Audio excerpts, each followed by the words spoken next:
Thank you, and also welcome from my side. I have the honor to give you an overview about sub-project number 2, which is focusing on low voltage connectors.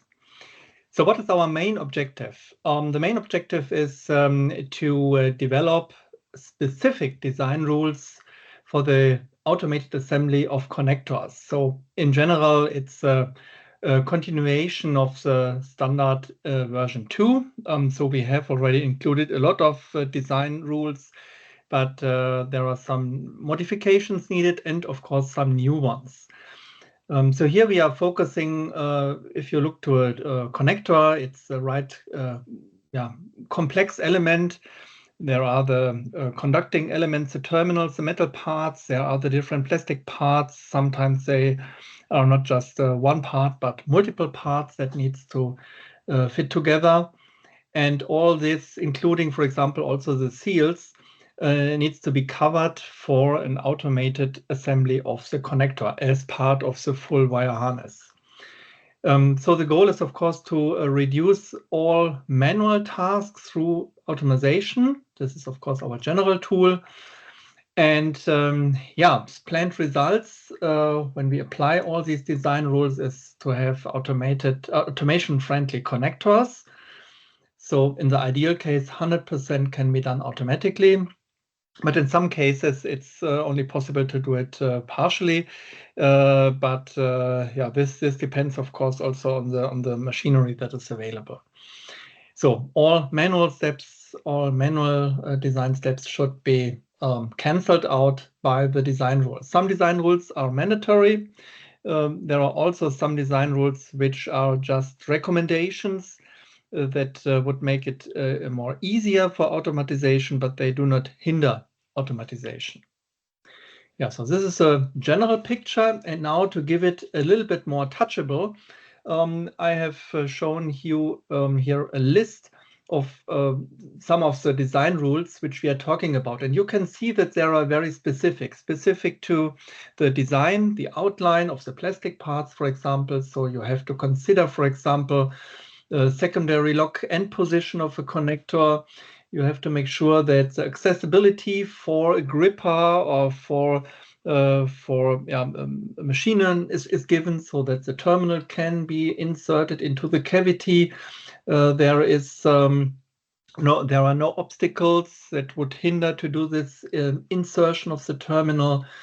It is important that there are no obstacles in the cavity itself that would hinder an automated process. There are some chamfers needed so that when you do this insertion process and you have a small angle between the terminal and the direction of the cavity, this can be covered, and so on and so on. So it's a lot of details, but they are important to do this automatization or to enable an automated assembly of the connector. Yeah, and I have some specific examples to give you a little bit more insight what we are talking about. Here's one example of so-called collars. So this is the sealing element. So we have here a terminal, and on the right side it's the wire.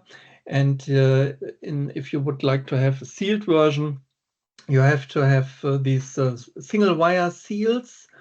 And a single wire sealed can be done generally in two versions. One, as you can see on the right side, and one on the left side in green. And the difference is here on the left end, it's this small additional ring, this collar. And this helps in the automatization process that the seal cannot move outside of the cavity, so that the sealing is not given in this case. And in the automatization process, this is an advantage to have it there. And so the requirement just says that you have to have these collars on every single wire seal that is used. So it is relatively easy to produce, but it helps the automation and the assembly of this terminal. This is a design rule then for this specific component. Now, if you want to program a machine, you have to focus on reference areas, and it is a little bit astonishing maybe in the first matter that there are different ways of how to do this. There's no definition so far. It could change a little bit, and therefore it is important to have reference surfaces that, for example, a camera can look for and can see, and that if you have for one connector the values, where are the location of the cavities, you have to have the same reference. Otherwise, you have the problem that different connectors and that you have in your wire harness would have different reference areas or no reference areas. And this was also a quite important topic for the automatization, to have these clear defined or well-defined surfaces on the contact carriers.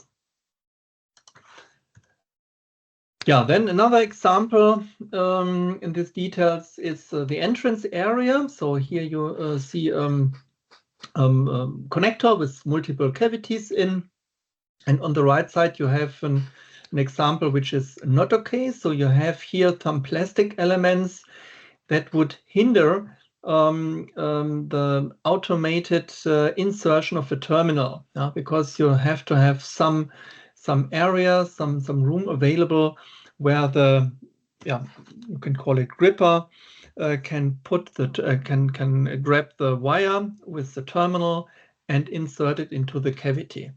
And this has been defined, of course, a lot of different gripper versions. We have to consider what kind of grippers are available, how many spaces really needed, what is practical, possible, what is on the market, and so on. And this has been discussed and reviewed. And in this case, the result is that the angle for the access area for the gripper is at minimum 15 degrees.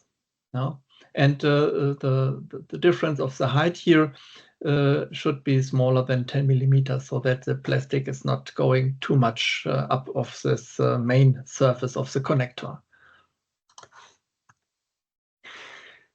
Yeah, and then we also have some new design rules. And for example, one I think very important point is the definition of gripper for the whole connector, and geometry that can be added very easily and very simple to each connector. And by this new geometry, or part of the geometry, it is possible to have some grippers which can pick a connector, hold a connector, move it somewhere, install it somewhere. So this gripping area can be used in multiple steps of the automated design. And we have defined and published two of them, one for a smaller version and one for a bigger version.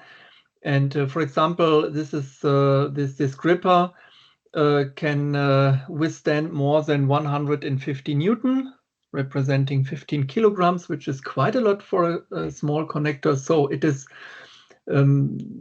relatively robust. It is self-finding. It is very easy, simple. And of course, it is published and available. And this is defined also in a design rule. In this case, we have put it into, or it will be put into an appendix A.